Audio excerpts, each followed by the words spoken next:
to the Grit Crusade. I am Brooke Black, your host, and I feel like I have my literal other half in life here with me today, my best friend of 29 and a half years. I think Ugh, August will make 30 years. I know. It hurts my feelings a little bit, but I love you so Yes. much. Dani Hardy is here with us today. She's actually the first real life podcaster I ever knew. Is that like crazy, right? I Such a know. celebrity. Celebrity. Yeah, you're a pod celebrity. What do you call a podcast celebrity? Just a podcaster. Oh, so there's that. Yeah, podcaster. So anyhow, so Dani is a writer, an author, a podcaster, a content creator, and most importantly, a mother and also a pastor at Grace Church. Yeah. So tell us a little bit about you before I can tell them everything about you. Oh gosh. And no, there are limitations. You cannot. Did I sign a clause, like a half confidentiality clause? If not, I have one in my purse. I brought it You with me. probably do. That's what's so weird. Thank you so much for having me here today. This is like such a gift, such a privilege to be here. Like you said, my name is Dani Hardy. I'm a pastor. That's one of the very best things I get to do in life. But one of my greatest passions is being a wife and a mom. Been in ministry for 15 years. So we just talked about being friends for 29 and a half years. And now you've been in ministry 15 years. So we just went from old to older, I feel like. I know. That went really quickly. Yeah. I'm sorry. Escalated. Yes. Escalated quickly. Ministry, and I'm working on manuscript for what will hopefully be my first book. It will be your first book. We're gonna claim that. First of many, because there's a lot of words happening up here. A lot of words. Words are hard. All the time. That's me. Yeah. Awesome. Okay, so you mentioned that you are in ministry, but you're also in ministry with your husband. I am. Yeah. We actually share an office. Can I tell you about how I didn't like him in the beginning? I don't even think you know this story or him, but I'd never met him. So this is the real story. I do know this. Yeah, Okay, let me tell you this story. So my best friend goes off to Alabama to a church camp. Like, what were you, junior or senior? Junior year. And she's like, how dare you? We don't have cell phones and all that mess. Leave me for all this time to go away and meet a boy who's older, who I think is extremely way too much older. And it's like they're 75 years apart. And really, you're what? 4. Yeah, 4 years apart. But at the time, 4 massive years apart. Yeah, right. At the time, it seems like a big, like, what? He's like, I got a 2 at the beginning of his age, and we have a 1 at the beginning of our age. Right. Anyway, and so I was just not having it. And then she wanted to marry him when we were like 12. Stop. That sounds really bad. I know. We were like 20 something. I was 19. Okay. Yeah, I was 20. And so, but anyhow, so now I cannot imagine our lives without Dusty in them. But that's a funny story. I don't think I've ever told him. So if he listens to the podcast, he'll get to hear about how I didn't know the phantom man named Dusty. Yeah. Well, I remember one day at lunch, we were seniors in high school. At lunch, like in the cafeteria. I have such a good memory, y'all. It's scary. And we were actually talking. I wanted to invite him to prom. And I remember you sort of protested. You were like, no, he cannot come to prom. He is sort of a stranger to us. And sort I of was a stranger. And you're like, okay. Whatever. Not a stranger to me. And now we're married. I already have my tongue down his throat, so he's definitely not a stranger to me. Oh my, you did not just say that. Well, I mean, y'all like probably kissed, right? We hadn't even had our first date by then. Oh, sure. Okay. There was air quotes for those listening on podcasts. Okay. Yeah. Good. Yeah. Good. I'm keeping track. She was better than me. She was better than me. Keeping track. I definitely had a few kisses by then. All right. So you're in ministry. You're an aspiring author who's going to publish her first book. We're going to claim that in there. Amen. And you're a mom of 2 little girls. Yeah. Tell us a little bit about your motherhood journey.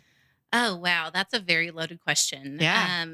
Motherhood. My oldest will be 7 in April. Can't believe Seriously? that. April 7th. She'll be 7. Oh, I just put that together. April 7th. She'll be 7. Isn't that called like your golden birthday or something? Or is that when you're 50? There's something about when you're like 19 on the 19th or 20 on the 20th. It's No, something. it is. It's called something. It is. I should do something We should special. Google that.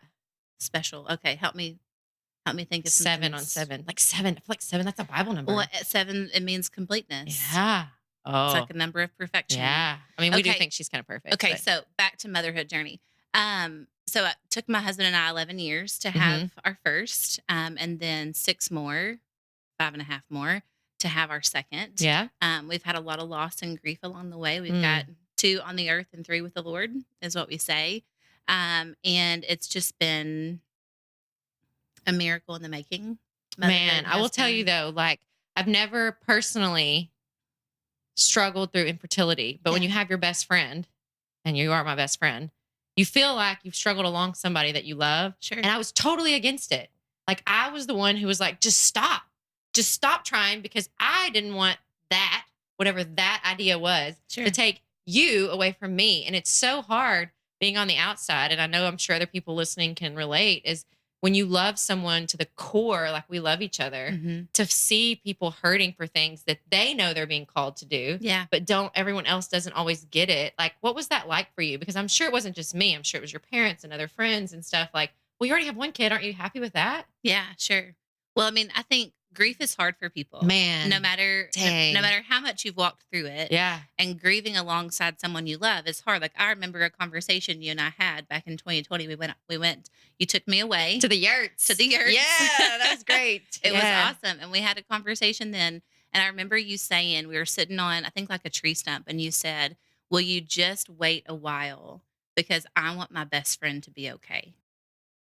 Man. And that was such a just sweet, precious moment that I cherish so much, because it is hard to watch someone you love grieve. Yeah. And I had family and I had friends who sometimes would question like what I was doing, but I was just believing in a promise that the Lord gave me. Man. He spoke a promise to my soul that I would have one in each hand. And I was believing that I would. And it takes a lot of faith to believe in something that you can't see. And that no one else can see. And that other people question. Man, right? God, that's big. Yeah. That other people question. Think about how many other aspects of our life that could apply to. So basically, it didn't all go as planned. Oh, I mean, I had a plan. I'm a really good planner. I'm a really good planner. Yes. And I would say none of it went as planned. Yeah. But that's where I just have to know and trust. And I see evidence of in my own life that God had a better plan and a bigger plan. And my goal has been, to the best of my ability, to surrender to that. Man, right? That's hard.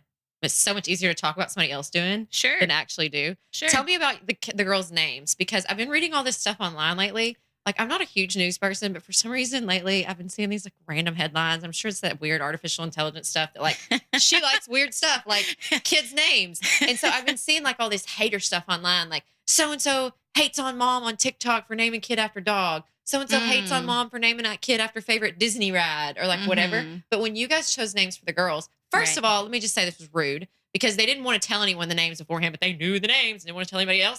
Needed to know the names. So there goes embroidery. Rude. But anyway, so you guys, I mean, right? So you guys very intentionally chose the names for the girls. Tell us about that. Okay. So our oldest is Daily Jane, and we wanted her name to be a prayer. That every time we said it, it was a prayer for her life. And so we named her Daily, that she would daily follow Jesus. And then she was the gift we'd been waiting for. And so her middle name is Jane, which means God's gracious gift. I didn't know that. I didn't know that part about Jane.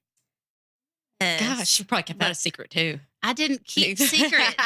We held tension for surprises. Oh God, she reframes these things, and you're like, oh, okay. And later you're like, she totally just swindled me on that. Like, God, I swear, no swindling. No I swindling. I like Jane. I really didn't know that about Jane. Yeah. And so, what about Delcy? So Delcy means delightful one in Hebrew, and Delcy. The verse of my heart was in Psalms, and it says, "Delight yourself in the Lord, and He will give you the desires of your heart." And so I found, after so much loss and grief, that I wanted to not ever delight myself in the gifts that God could give me, but in the giver himself. And so I learned to delight myself in him. And so when we received the miracle of her, we wanted to name her something about delightful. And we're all D names. We're all D's. Even the dog has a D name. So we had to go with a D. So Delcy it was. You're like Big D. Big D or big. Oh, that went bad fast. Yeah. Or like, I was trying to think of like something D's, like the I'm D's. just going to let you have this one and see how long it takes you to recover. Something. That went south quick. And then Delcy's middle name is May, which is from Ephesians 3:16 through 19, that she may know the fullness of God's love for her life. I love that. So go back to what you said before I got off on the D's, because that was not where my brain was going. So you said you decided that you wanted to not delight in the gifts that God was giving you, but the giver himself. Right. Well, that was before I had her. Right. That in this like season of waiting and the season of longing for his promise. I didn't want to just wait for what he could give me. I didn't want to just delight myself in what he could give me. Kind of like you would only be happy if. Right. Because I had to be settled in the fact that if he didn't give me the thing I was hoping for, that I could stand in the fact that he was still good. And he's still the giver. And he's still the giver. And so I had to learn to delight in him alone. Yeah. Wow. Yeah. Man, that was a lesson. Yeah. And so we named them a promise or a prayer for their life because we wanted to always say their name with intention and purpose. And we believe that names mean something. And so we wanted to give them a name that meant something to us and for their lives. Yeah. I love that. So all these people hating on people naming after their dogs or the favorite Disney ride, that might mean something in their life. And secondly, can we just stop hating on people? In general, do we not have anything else to put energy into? Well, and two, like moms are such an easy target. Oh, it's so hard on themselves. And it's like we are doing enough work beating ourselves up. Yes. We do not need anybody else's bat. Oh, I like that. We are doing enough work. Man, I don't need anyone else's bat. I like that. That was good. We should put that on a shirt. I mean, yeah. I got a screen print machine. And print it up like my Notorious B.I.G. shirt I got going on here with the crown. Just a little crooked. It's awesome. I always say that you should straighten someone else's crown without ever telling the world that it was crooked. Right. I think that's like real friends, real women. All right. So before we keep going and talking about kind of where your journey's taking you and what you're doing next and all the things, we're going to do my favorite segment, which is called Trivia in the Trenches. Can I phone a friend? No. Because my husband is like the trivia professional. He won't know this one, but the topic, like the camera should zoom. If we had a camera crew, we don't because it should zoom in your face when I ask the question. Okay, ready? No. Put the paper down. So excited. Okay. What year was the corn dog patented?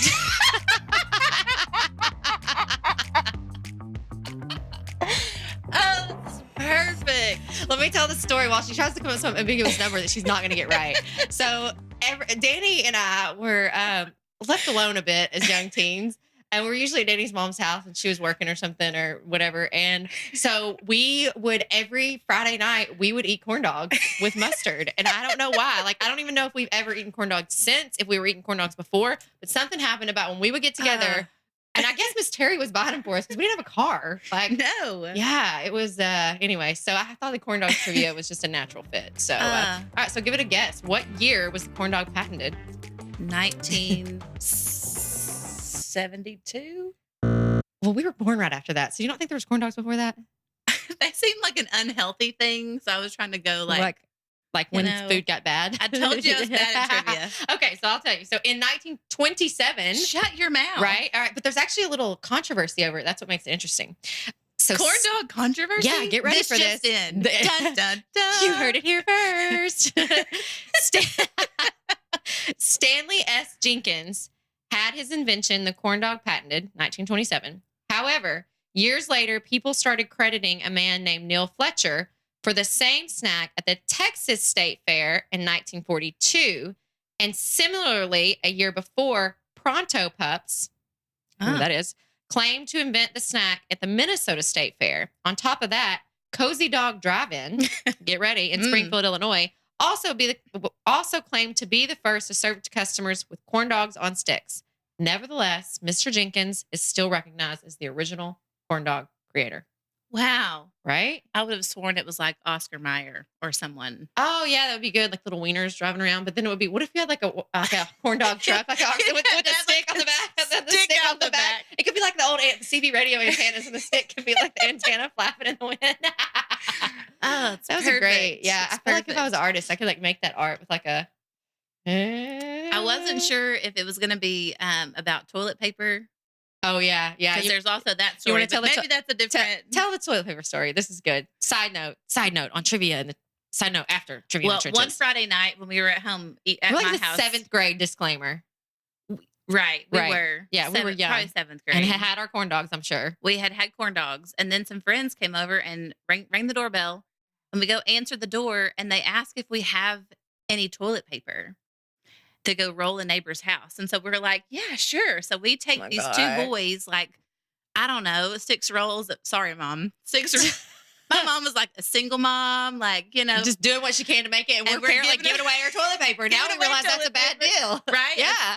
terrible. And then they turned around and rolled my house. Yeah, so we come outside a little bit later, and like the toilet paper rolls we'd given them because we were the cool friends going to help them roll their friends' houses.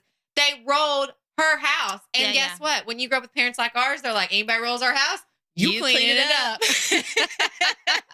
So that's what we did. Yeah. So kids, don't give people toilet paper. They're going to roll you instead. Yeah. Lesson learned. Yeah. My son is very interested in this toilet paper rolling thing right now.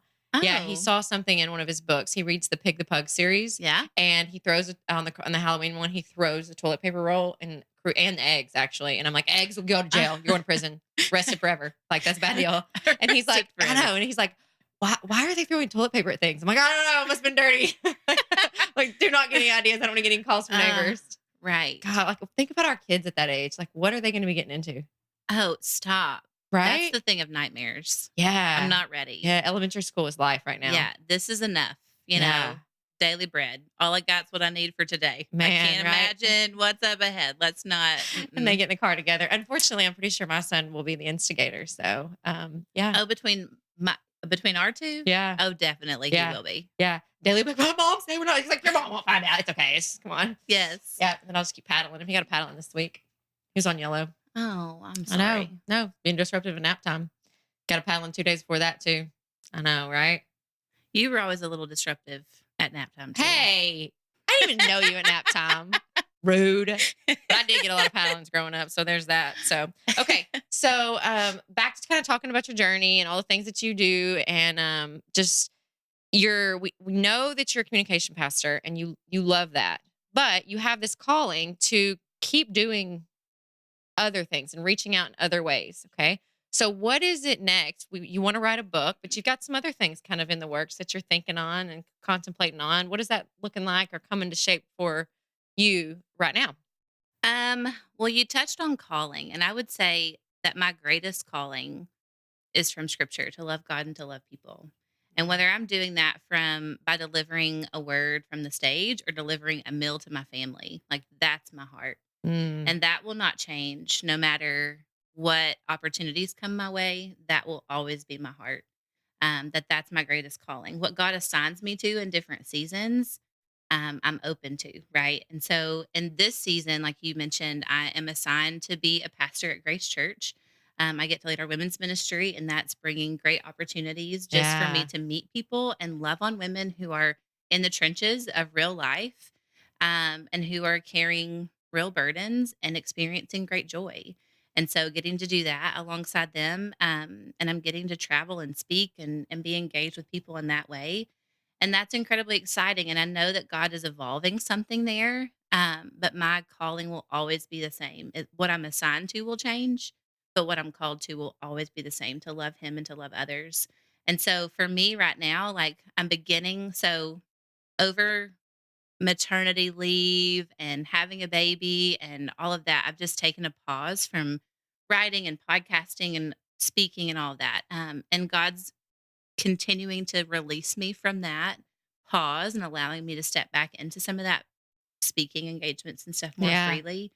And so I think for me, what's next, this is hard because, so I'm going to back up a little bit, because for me, it's always about appreciating what's now.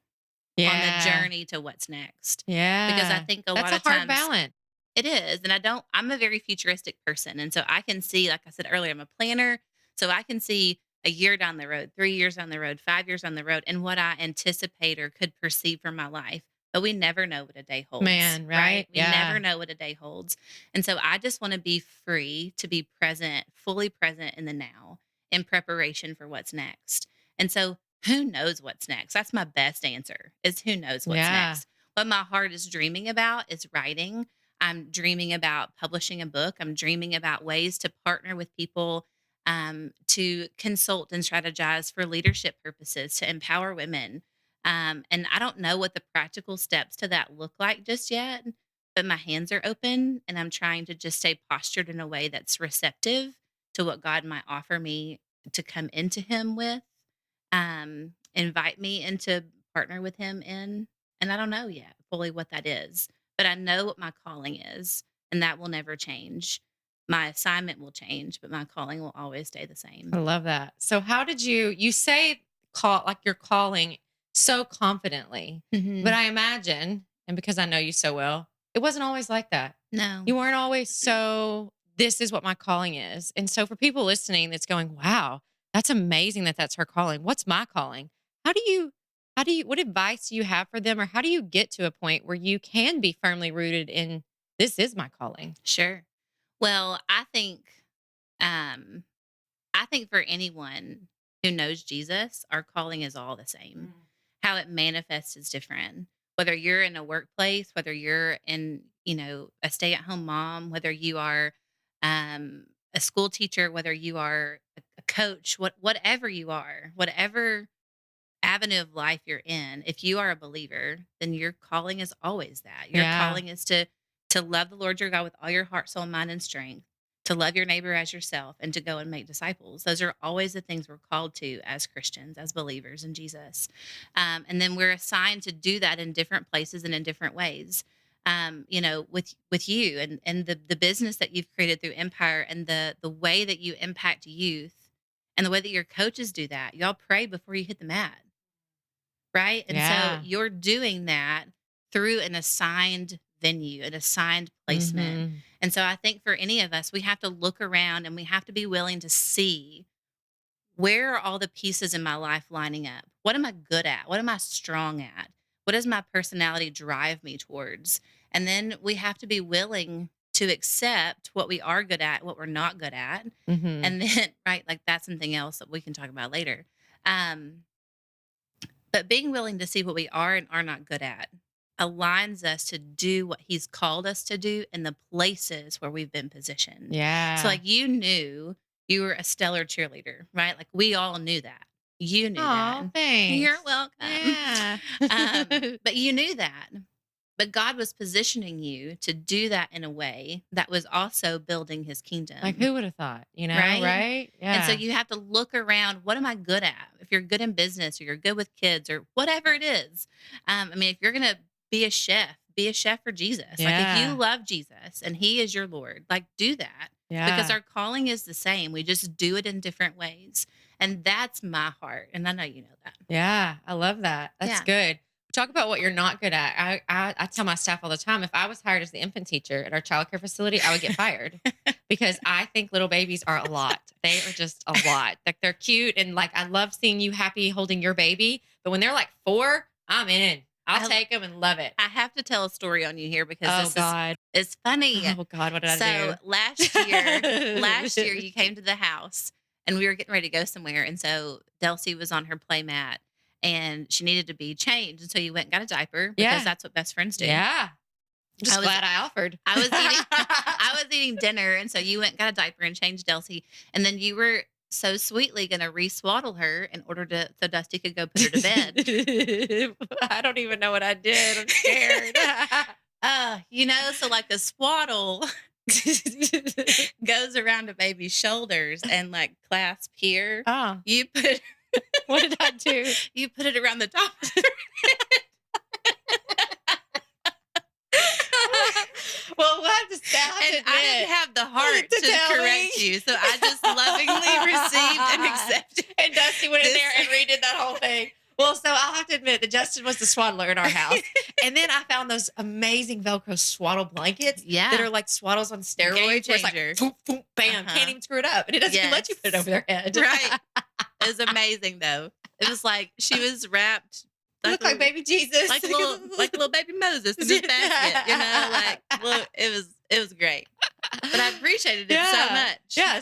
So talking about things we're not good at, I am definitely not going to be doing YouTube videos on how to swaddle your children or anything to do with infants for that matter. So, but I talk about like, I would not be hired as an infant teacher because I love children, but like once they start walking and talking and whatever, like I feel like I'm more like in it with them, Yeah, sure. But when you start to realize that it's okay not to be good at everything. Right. And that's something, the way I've led our companies is like, we almost make it is like poke fun at each other in a good way because it's so acceptable. Like, we know he don't answer his messages when that's clearly been a goal of his for 2 years to work on communication. Sure. But like, we all know that there's areas that we can grow in. And I think accepting those and accepting that some of them are never going to be your strengths and that's okay.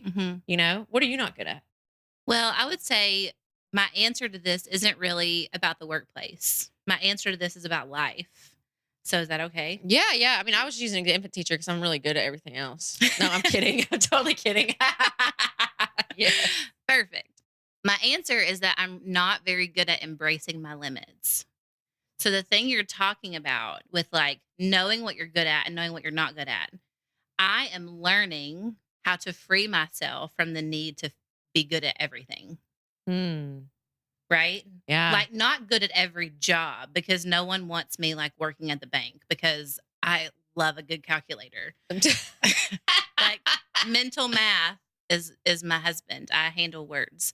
And so not that Math is I need to hard. be, like, Words are hard. good at every career, not that. But, like, it's hard for me, especially in motherhood or in being a wife and in the roles that I am positioned to not feel like I need to be good at everything. And embracing my limits, I used to think was a liability that I had to overcome. Like I needed to excuse any limitation I had. Oh, I'm tired. That must mean I don't have enough energy, or I'm not good enough to be doing that, or I'm too right, old to handle that, or right. whatever. Yeah. Make an excuse for something. Yeah. But our limitations are not liabilities. Our limitations allow us space to rely more on the Lord. That's how I see it in my life and in my faith. And so my limitations point out my humanity. Yeah. My limitations point out to me that I'm not God. Yeah. They point out to me that I am me and he is him. And that allows me to be in right relationship with him, even though I scoff at my limitations sometimes. I grieve my limitations. I cry over them. Was crying over one this morning before I left the house to come over Well, here. you look good. You can't even tell. You must have done a little. Well, I didn't have makeup on at Oh, that yeah. point yet. Okay. So then you put the little. yeah. something on, So then did old lady cream, as Crew likes to call it. I did not put on old lady That's cream. what Crew calls it. He's like, well, my Grammy doesn't have any wrinkles, so she must use good old lady cream. I love it. Did he hear that from you? Probably. Probably so. Yeah, probably. So that's one of the things I'm not good at is embracing my limits. And I'm learning, I'm getting better at it, but I'm not good at acknowledging. I like that phraseology, embracing my limits. Yeah.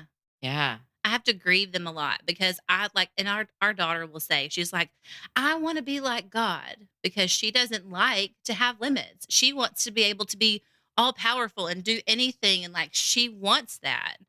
Well, hello, like that's where pride and sin and all of that comes from is our desire to no longer be human and to be like bound God. by limitation, but to be like God. Yeah. Right? Yeah. None of us enjoy being limited.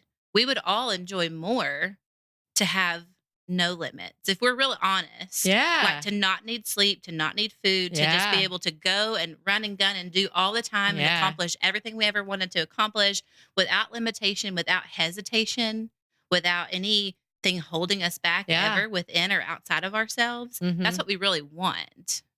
To embrace them is to accept that we'll never have that. And we can only ever function fully inside of our humanity with a dependency upon Jesus. Man, right? Man, if you could really like write that on your soul, you know, and the like lining of your mind, which is the big game a lot of times, you know, and understanding that you're just like everyone else. I mean, I always say the worst thing to feel is alone, and knowing that every other human has those same limits too. Mm-hmm. And the same opportunities, right? You know, it's always two-sided, I feel like. So we talk about our kids. So what would your kids say that you do? Oh, that's funny. So, well, I don't know what Delcy would say because she just says mama. Mama. And I'm like a rock star in her eyes. So it is your middle name. Rock star is my middle name. Yeah, before we start recording, Dani has proclaimed that she is no longer going to have a middle name other than Rockstar. So there it is. Good. It's good. Why not? I'm just embracing it. It's good. Yeah. But Daly is very involved in our ministry. So she knows what I do. So she would say, I work at the church and I preach on stage. Yeah. But she comes after school every day to the church and she's in our offices and she eats breakfast there Sunday mornings at our offices. And so she's very in the trenches of what we do. Yeah. And she shows up early on Sundays to serve down in kids, and she's a rock star. But that's what she would say she knows what we do because we involve our family. It's a very family focused lifestyle because we're both in ministry. We eat, sleep, and breathe it, and we have to have good boundaries, which is hard. And we've had to learn how to do well over the course of our marriage and time together in ministry, but she knows what we do. Yeah. It's cool. Yeah. My son says that I coach cheerleaders. That's what Cheerleaders. he thinks I do. I'm like, oh, okay. What else do I do? He's like, I don't know. Have meetings. Mm.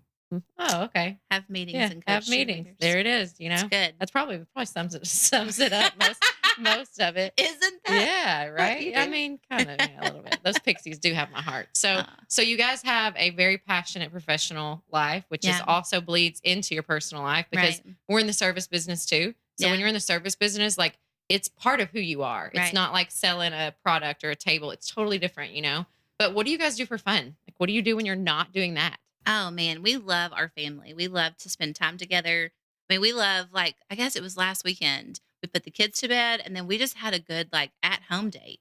We sat on the back porch and we grilled and enjoyed a glass of wine, just to hang out and spend time together And talk. and talk. And Like we a came full in sentences back and forth without anybody yes, talking in the middle. or feeding anyone. That's amazing. Yes. But we love music. And so we put on some records and listen to that and just hang out. But we love each other. And so we love to hike. We love to go on just good long walks. We love to, I mean, I don't know. We just love to be together. We love to cook together. We love to get out and about. And our daughter loves to go to the mall. Isn't that weird? Still? I There's still a know. mall? There's still a mall. And she's been, Didn't we love that though when we we were did. young? And she Yes. loves a good trip And to the our mall. parents would drop us off. Which, hello, I would never do. What? Oh my gosh. It's just a different world now, But so she loves that. But we love to travel. We love to go on road trips. We love Disney World too. We do love Yes, Disney so do World. we. We're a Disney family. We love Disney World, although I will never go back to Disney at the end of May. 'Cause, it's No. oh my gosh. It was So a whole packed. it was So a hot. whole mom fail disaster. There were a couple of disastrous moments we won't go into now. But it was a little sketch there for a minute at Disney in May. Oh yeah. It's I good. bet. It's just But we really just love to be together. Yeah. We love music. We love to sing. We love to. My husband plays guitar, so we'll sit around and do that and sing. And I can't imagine a family like that because I can't sing at all. I know you don't know that already 30 years later, but I like it when other people sing, but just sit around my house and sing. That would be like, oh, it's okay. You yeah, can stop. see, Yeah, it's good. It would just be bad, right? I But know. we sing we sing as much as we talk in our home. That's cool. Legitimately, we walk around like you're in a musical, and we sing over just anything. Do the girls sing? Well, I mean, not Delcy because she just Well, says "mama." Yeah, because that's all she ever needs to say is "mama." That's it. But Daly loves to sing. Yes. I mean, she can tear it up. Yes. In the car, in the bathroom, in front of the mirror. In Girl front of gets the it. mirror. In front of the mirror. Something about them little girls in those mirrors, and they get to going. Oh, it's good. Oh, It's so fun. It's so precious. Yeah. I love that. Yeah, yeah. So, is there anything else you wanted to ask me about today? I think you had a question for me. Oh, was I supposed to remember that? Yeah, no, I think I put a note on it. Okay, all right, here it was. I'll read your question to me. Okay, you ready? Yeah.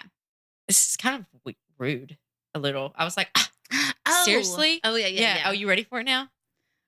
You want to say it? No, you can say it. What's your most unpopular opinion? Yeah. Something trivial but matter of fact. So Yeah. I've come around from this a bit, Okay. but I still truly believe it. No one cares how you feel. I've told my staff that forever. No one cares how you feel. People argue with me about this, but listen, at the end of the day, you're okay. So a customer comes in, right? And they're like, hi, how are you? No one really cares. They really just want to get their service that they were there to get But and go stop. on. Hold on. Let me finish. It's my unpopular opinion. So I Okay. could be unpopular. Nobody said you got to refute okay. it. Sorry. Yeah. Sorry. Okay. And so I've come around from this a bit Okay. in my emotional shortcomings and journey to learn to care and feel more because that's not my natural go-to. I'm more of a very factual, Sure. driven person. But at the end of the day, really though, most of the time when people say most of the time, and then I realized I don't want to be that most of the time anymore, me. But hey, how are you? They aren't really asking. It's just like a formality.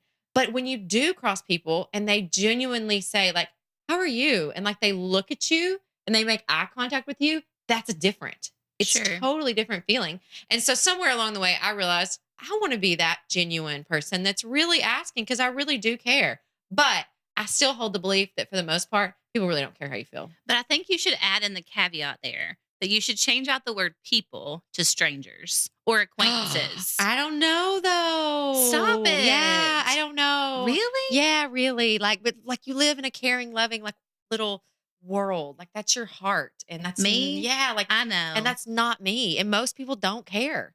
Now, I'm not saying I don't care. I'm not saying you don't care. I'm just saying in general, like in society, so most people don't care. Now, where that is applicable is, we get these new young up and coming leaders or coaches or staff members, and they've had a bad day and they come in and they're a disaster. And church starts at 10:30 or 10 o'clock, and you still have to walk up on stage. You still have to go out there and coach those kids. You still have to start your classroom. You still have to get in the truck and drive your truck if you're a truck driver. Nobody cares. We all have responsibilities. But no, I would say this is unpopular. You're right. See, you asked for it. I did, because I really did want to know. I think we've had a similar conversation to this before. But just because we have to move forward in our responsibilities doesn't mean we don't have care for a person, because they're not the same thing. That's true. Like, I still have to walk on and host a moment. I still have to walk on and preach a message, but that doesn't mean that I totally release the care I have for someone that I just encountered. No, but if you're the one that had, like, say that you're a disaster, right? Like you had the crying moment and now it's time for you to walk on stage. Yeah. Everyone else sitting out there expects you to deliver. Sure. So in that moment, your feelings really aren't the most important thing. You got to get it together and you got to move on, and you can pack that up and deal with that later. See? But that doesn't mean no one cares. But That in the means, moment, nobody really cares. Get it together. So then your real focus is the moment, Yeah. more so than the caring. Yeah, true. Probably. Yeah. So Yeah. really, you're saying the show must go on regardless of what we're facing. Absolutely. Yeah. Yeah. But I have come off that a lot in years. So I've Okay. learned better ways to communicate that and deal with that, thanks to people like you and Lisa, who have like real caring hearts and this Yeah. empathy that I've learned Yeah. to like figure out as a real thing and Yeah. stuff. So, I don't know, I'm sure there's something about like my inner child I should probably like dive into or something. I probably like a lot of books about it. I don't know. But Probably. yeah, yeah. What did you say the other day? You just hope you don't screw your kids up and more than therapy can handle. Yes, Yeah. that's right. Right. That's right. More than the Lord Yeah. in therapy. Yeah. Right. I mean, I feel like we're all, when I realized as a mom, I think Crew was like 3 years old, which sounds like so silly because like, what am I really doing to screw him up there? But it's probably something. And I realized every parent, no matter how good they do, they're not God. Yeah. They're going to mess up. Right. And he's going to be in therapy complaining about something I did, no matter how hard I try. Sure. So, you know what? I'm just human. We'll do the best I can here. He's eating, breathing, living, Mm-hmm. still alive. We're good. Yeah. Yeah. Absolutely. Yeah. Got a good square head on his shoulders until he gets paddling. And then he's back square for a bit. And then it gets a Mhm. little isosceles. Yeah. Wait, what is that called? No, it's not an isosceles triangle. When the rectangle's rhombus. A little Like rhombus. yeah. When it's like, it's like square. And Mhm. yep, just like that. Yeah. See, that's math. Oh, yeah. Math is hard. I do words. Yeah. Math. Angles, geometry. Geometry was the only B I ever made. Mine was trig. Oh, Trig. really? No, I made and an A in Mr. trig. Mr. Cole's World Civ. Oh, I fell sorry asleep about every that. day. Every day in class, I fell asleep and I cried. Like I was 17 years old, bawling when I got my report card. Yeah. So sad. I Oh. totally deserved like a D, but I got a B. And I was so sad because I couldn't believe I actually got one. Those are my two. Oh, you were crying because you were happy for a B? No, I just was sad I didn't have an A, but I didn't earn it. Oh, okay. Yeah, I probably didn't earn the B either. Okay. I Worthwhile know. tears. Yeah, I know. it's It was good. sad. I was like, oh, my world is over. And like, no one cares now. See, no one cares. No one cares. No one cares. See, we're back to that. I'm just buying into your See? apathetic view of emotional health. Is that No one so cares. apathy's here, then empathy's here? Is that the two? Oh, looky there. That could be A little scale Something things there. going there. Yeah, I know. Yeah. Right? Hey, can I add one more thing? Is this another thing unpopular opinion? No, this is totally different. This not is on the like, script. I'm jumping. Sorry. I don't care. I'm jumping ship a little bit. Yeah. But something that I think is important for people to understand, not only about inside of ministry, but about any role where we see leaders, Yeah. is that we can't over glamorize a position of leadership or visibility and undervalue the quote unquote unseen or hidden Yeah, places like the behind the scenes team. behind the scenes. Yeah. I think it's so prevalent, especially like with inside the Christian culture right now. There's like this celebrity Christian culture, Yeah. and there's such a habit, I think, forming where we overvalue people who are seen and on stage. And I'm on stage a lot in our church, and I'm in a position of leadership where I'm seen.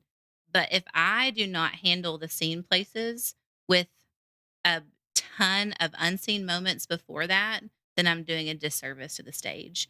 And so, to anybody who's listening, who's on a stage, whether it's a social media stage, whether it's a podcast stage, Yeah. a platform of any kind, if you're too good to do the behind the scenes things, like if we are ever too good to do what's unseen, we have no business being visible and being seen, no matter what the cause is. If it's for within the kingdom, if it's within the business world, whatever it is, if we are not willing, as my husband says, to plunge a toilet, we don't have Oh my gosh, yes. any business being on stage. I remember coaching a team a couple years ago, and we have like concrete floors where the drain goes, like is in the middle, like it used to be in the bathrooms, like in elementary school.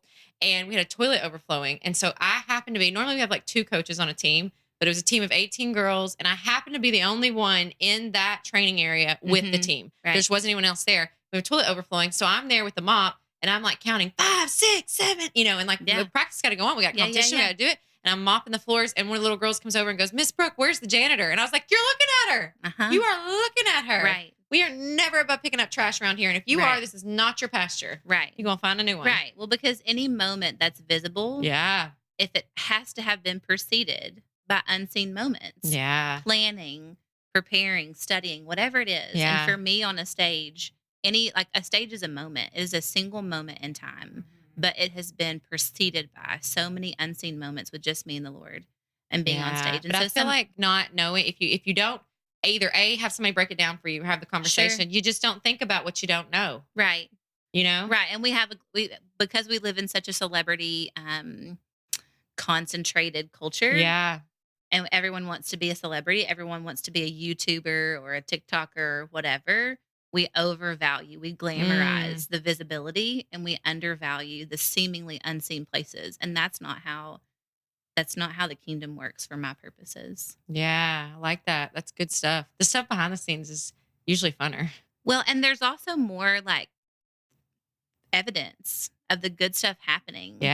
In the unseen places. Yeah. Isn't that true? It's a good way to look at that. Yeah, there is a lot of stuff in the news right now about the Christian culture and the like the in the cheer world, we call it a cheerlebrity. Right. But it's all and it's sad. And I hate this because I don't know the fix for it. And I don't like having problems without solutions. But it's like, there goes the pedestal and it always falls, Like we had a couple of cheerlebrities in our world. And unfortunately, they were the behind the scenes things were not the same as what was being seen. Right. And thankfully, that does all come to fruition. But in the wake of at whose stake? And in this case, it was the stake of children, of minors, you know? And so it's hard when you're just focusing on that end result sometimes, or that moment in time, like you said it. Well, because if your character can't uphold your presence on a stage, then your time there will be short. Yeah. That's good. God, I like that. That's really good. That's so true, man. Put that on a t-shirt. Yeah, put that on a billboard, baby. That is a billboard sign right there, no doubt. So what's your favorite book or podcast? Oh, man. Or right now, maybe something you're liking right now. Yeah. Well, it's hard to like all time it. That's hard. Yeah. I'm not very sorry. I'm not all in the podcast world right now. Like I just, my brain has been full. You're a nursing mom. I still am, right? And there's a lot of brain fog there. But my favorite book that I just have recently reread is a book called Living from the Heart of Rest. And it's a book by Christy Nockels, and just talks about rhythms of rest in our life. And as a mom, as a wife, as a busy person, learning to live from a place of rest has been really just essential for me to learn. And who's the author? Christy Nockels. And what's it called again?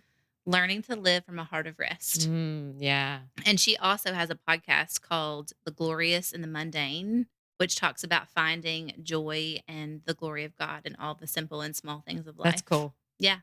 That's really cool. That's my fave. Yeah, I like that. That's good. Have you met her? No, but I would love to. Is she a church celebrity? I made that word up. Did you hear that anywhere else? Or did I make it? Was that me? Am I first? You made I don't know that you're first. Church celebrity.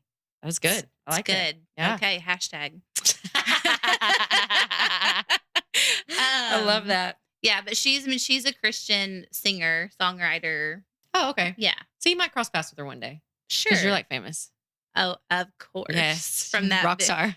Rock star, famous, that first podcaster you knew. Yes. You are the first podcaster I knew. I know, right?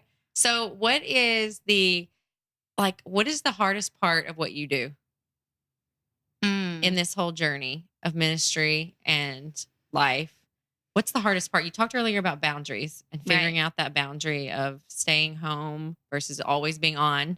Right. Michael Hyatt is a business coach of mine that talks about being on stage versus off stage, which is like what we were talking about. like the on stage is what's seen, even just like in a meeting, maybe the off stage is all the work we did before to get us there. Yeah. So what's the hardest? What do you think's hardest about what you do right now? Um, Boundaries are hard, especially in ministry. But I think beyond that, I think that learning to hold tension is the hardest thing that I'm learning to navigate right now. There's tension inside of a life of faith. There's tension inside of ministry. There's tension inside the human experience. And learning to hold that tension while exemplifying Christ is incredibly difficult. There's tension inside of learning how to suffer well and celebrate well at the same time. There's tension inside of learning that grief and joy can coexist. There's tension inside of learning. I mean, in scripture, it says, Jesus tells the disciples to be in the world, but not of the world, right? There's Yeah. tension in that. Yeah. In the Psalms, David says that God sets a table before him in the presence of his enemies. Tension, right? There's Yeah. tension inside of our human experience of things that come towards us and at us.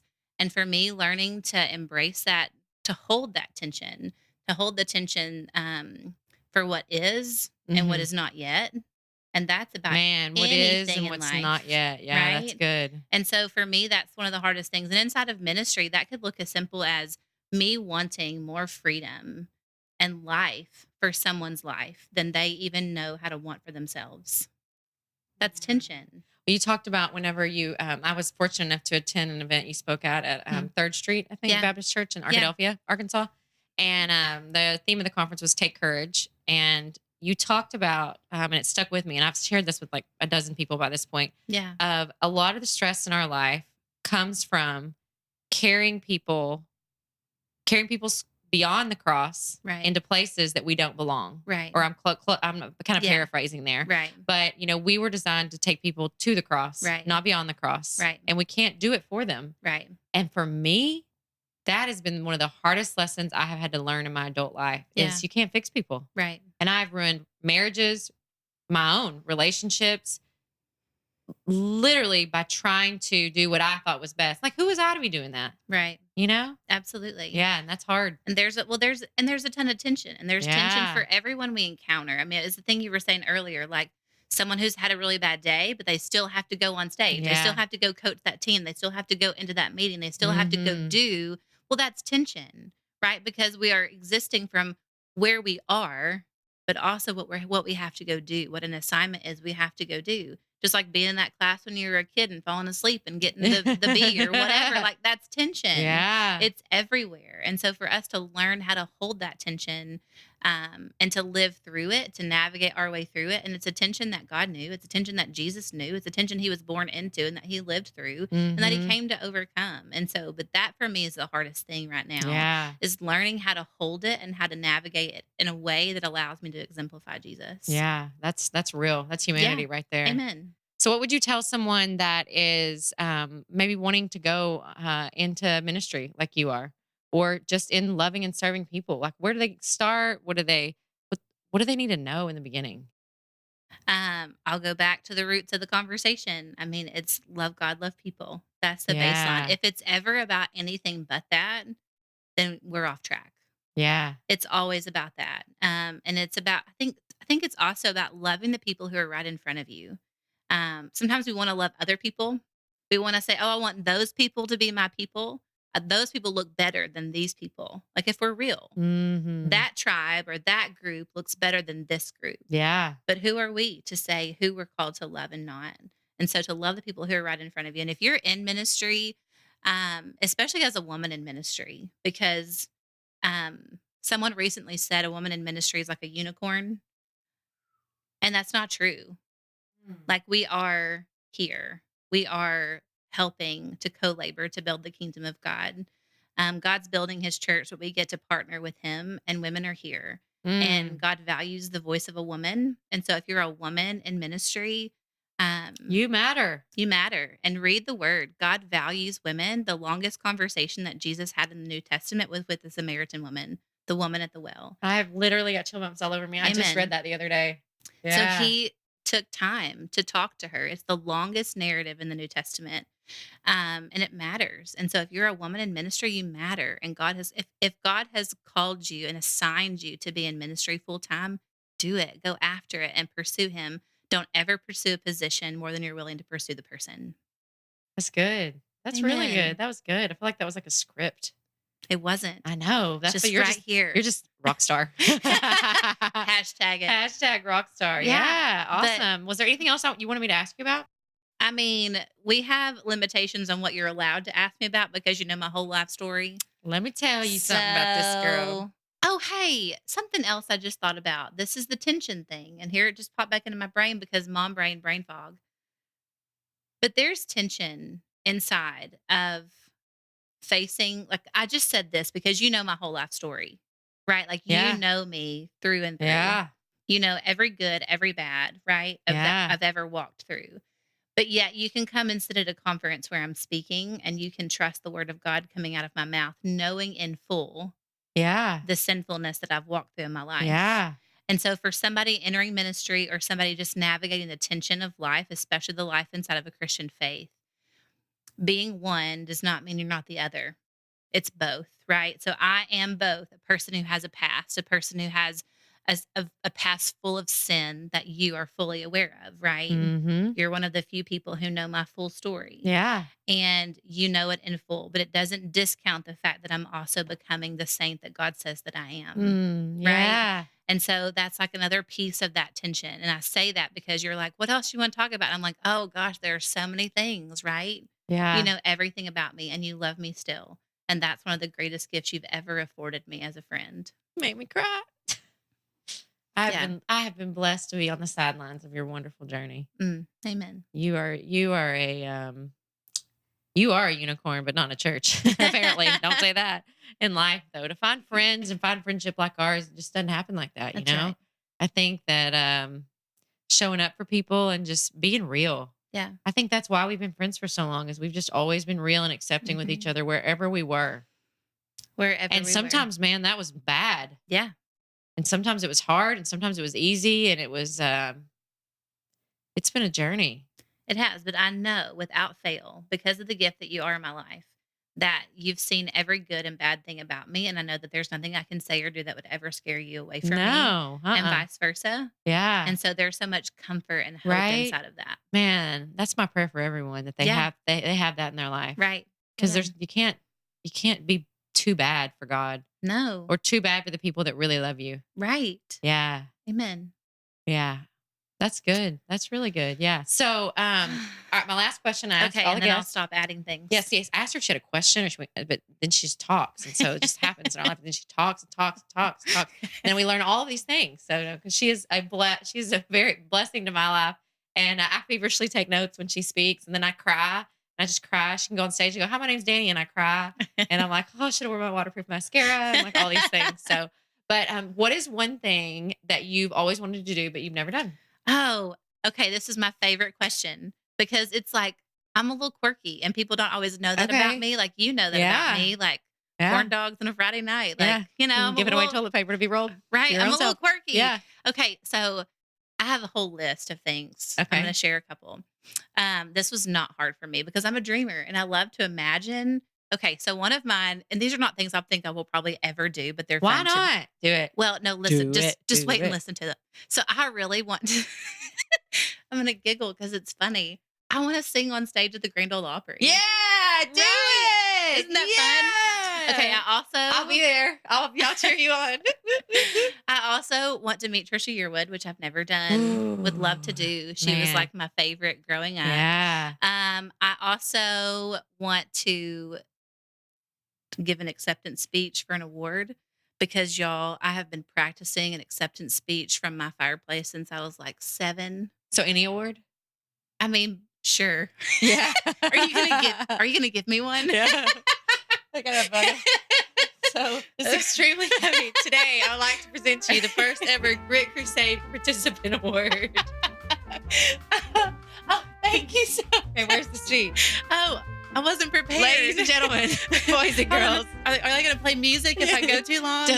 Do I need to thank my family and thank God? But seriously, I I used to sit. This is hilarious. She didn't like my award. She put it back on the table. I did. It's a little heavy. Yeah, it was. I used to prepare an acceptance speech from my fireplace as a kid. Like I'd watch the CMAs. I kind of feel like you might have made me watch it before. And I know I had to sit there and watch her sing. She'd stand on the fireplace and sing. I did. She's a really good singer, though, thankfully. You're a good friend. Yes. I also want to ride horses on the beach, which that one's like totally doable. But wouldn't that be beautiful? Yes. And I've never got to put my hands in cement, like in a place where I have built something with my hands. I did that for the first time. We just did that. Me and Justin and Krug just did that at the new building that we're building for Empire Goal Kids. Crusher. Yeah, right. Amazing. I know. We did that, and I was like, this feels like a big deal. Yeah. Yeah. That was for sure like a moment. It was a thing. Absolutely. Yeah. I don't know that I ever had like on my list, but yeah, that was good. Mm-hmm. Those are my things. Yeah. I like it. Yeah. I think you can do all of them. If anyone else can, you can. That's what I think about life. I always say, if Tyson can get chicken all over this world, I can figure out whatever else. Yeah. Like, think about that. The groceries get in these grocery stores every day. That's a big deal. That's logistically, like, how would you even get a tomato from here to Walmart? Like, I don't know. But they figure it out. So surely we can figure this out. Surely. Get you on that. Anybody who knows Trisha. Yeah. Who knows? That's why I started thinking, like, who do we know? Who knows? Who knows? Who might know? Who could have seen? Could have possibly been around Trisha Yearwood. Yes. So, yeah. Acceptance speeches, Trisha Yearwood. And Grand Ole Opry. She is a dreamer. Here I come. You heard it here. So where can people find out more about what you're doing and follow you and keep up with you? Sure. I'm on Instagram at DaniHardy1. Okay. DaniHardy.com is my website. I am working right now to create more content to be putting out there to ignite, refresh. Yes, my blog, my podcast. I don't know that I'll podcast again. We'll see. But DaniHardy.com is the best. Your podcast is epic, by the way. Thanks. Yeah, it's touched so many women's lives. I can't even tell you. Amen. Yeah. And the podcast is called It Is Well with Dani Hardy. Yes. And there's a couple of seasons of episodes out there people can go and listen to. So that's the best place. I don't know if I would have ever started a podcast if you and Sarah Hare hadn't been podcasters. Yeah. Just two beautiful women in my lives who was like, oh my gosh, they can figure this out. I could too. Right. And sometimes just having that sprinkle of hope around the people that, love. Something that you have always just been so good about, though, in life. And I'm not saying it's always been easy, but I find there's always, I don't hear this from everyone, but you are always so supportive of everyone around you, even if they're doing something you wanted to do. Yeah. And learning to be that cheerleader for other people in other seasons that maybe you wish you were in. Yeah. Well, that's because I don't have a scarcity mentality. Right? I have an abundant mentality because I don't believe that your win is my loss. Yeah. I believe that your win is my win. Yes. Especially as women, like that we can go further together. So let's run. Let's do it. Let's run. Yeah. I like that. I like that. Thank you so much for being here today. This was a dream come true. It's like the privilege of my life. You got to come back. Oh, I will. Yes, you do. Yes. Yes. And thank you guys so much for sitting through this. I don't know how long we've been talking, so that you might still be, your ears might be hurting by the time you get done listening with this one. With my dear friend, Dani Hardy. And until next time. You've been listening to the Grit Crusade podcast with Brooke Platt. Our theme song is Thunder City by Lunar Ray, licensed through Soundstripe. This podcast was produced by Luminate Media Group. Thank you for listening, and we will see you on the next episode.